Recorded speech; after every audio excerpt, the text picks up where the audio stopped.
You're watching ABC4 News, celebrating 75 years. U.S. leaders are reacting to an attack on Brazil's capital city that mirrors the January 6th attack at the U.S. Capitol. Yes, over the weekend, protesters in Brazil broke into multiple government buildings in a fight to restore far-right leader Jair Bolsonaro to power. Now, Hannah Brandt explains what President Biden and his administration are saying about it all. A far-right frenzy unfolded in Brazil over the weekend. Hundreds of protesters in Brazil stormed Congress, the Supreme Court, and the presidential palace.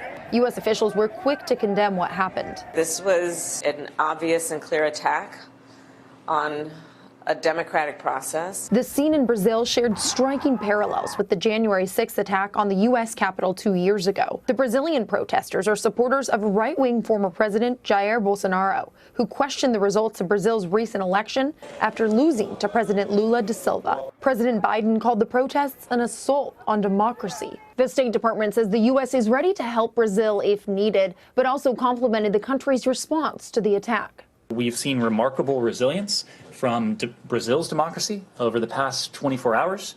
The violence was quelled. And on Monday afternoon, Vice President Kamala Harris swore in the new U.S. ambassador to Brazil, Elizabeth Bagley. State Department spokesman Ned Price says she'll have a lot of work to do. It's a pivotal time in terms of U.S.-Brazilian relations with the new government. Last month, Bolsonaro flew to Florida ahead of President Lula's inauguration. And the newspaper O Globo reports that he's currently in a hospital in Orlando with abdominal pain. In Washington, I'm Hannah Brandt.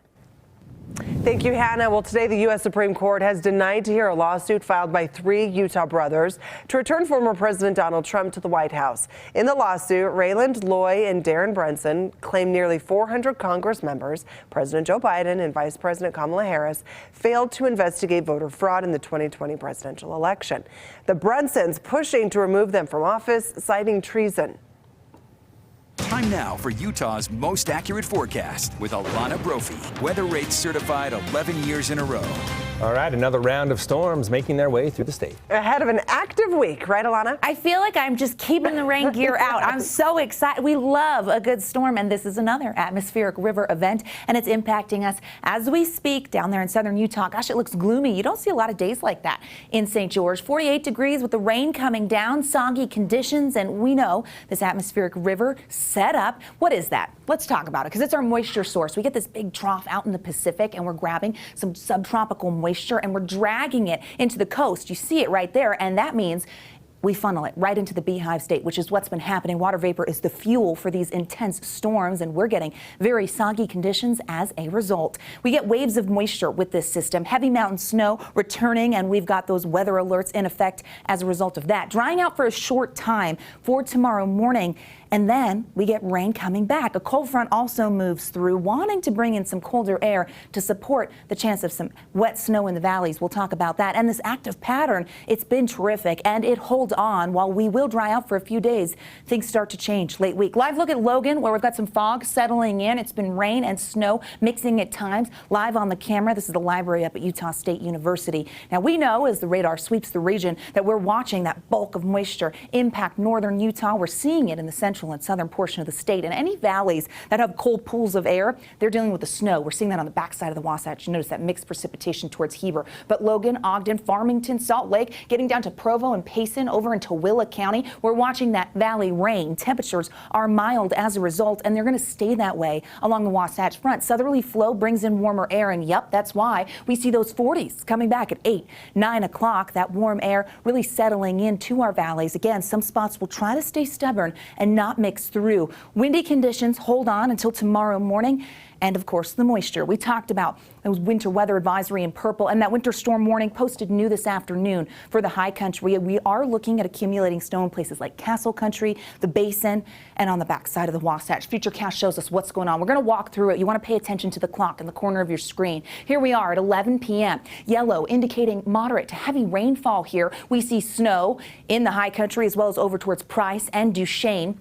Some mixed precipitation in some areas, but overall, we get soggy conditions tonight following ABC4 News at 10. Then we roll into the early morning hours. It's holding on. By 6 a.m., we still see South Salt Lake as well as Utah County staying active, the southwestern corner of the state, and our mountains holding on. But then we get a bit of a break as we get late morning, mid-morning, and then by noon, here it is, that second round of moisture knocking on the door, pushing into the southwest desert, makes its presence known, and it comes through with a front. That front's going to slide through eastern Utah and open the door for colder air. Look at that heavier rainfall on the I-15 corridor south of Nephi all the way to St. George. Again, mountain snowfall, the snow level with this system between 6,000 and 7,000 feet at any given time. Here we are by Tuesday at 9 p.m. and we still have pockets of snow falling in the mountains. That colder air has come through. So by Wednesday, 7 a.m. commute time, we will still see mountain areas compromised with snowfall. And if any moisture is left over in the valleys and the cold air takes over, that could be some snow. So a heads up there. High pressure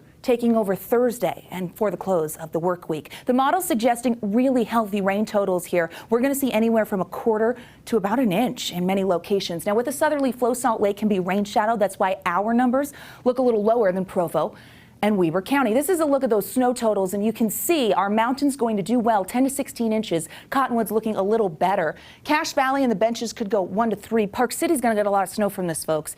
Here's a look at what to expect temperature-wise. We get 30s and 40s, and that is supporting our rainfall. The 7-day in St. George keeps that wet weather around, which doesn't happen all the time. So, yeah, we'll take it. Another storm as we get into next week. Wasatch Front follows a similar pattern, hustling through here, and you can see those 40s, which means valley rain, mountain snow. This is great, and these rain totals look really healthy. It's been coming down out there. Were you guys out there? Yep, nice. Yeah. And as I was driving through St. George last week, the amount of snow on the mountains to the northeast, just incredible. Oh, the Pine Valley Mountains, yeah. they look stunning right Yeah, now. And you don't amazing. always see that with the red rock and the white snow Right. behind it. Gorgeous. Incredible. All right, Thank you thanks for so much, keeping Alana. track.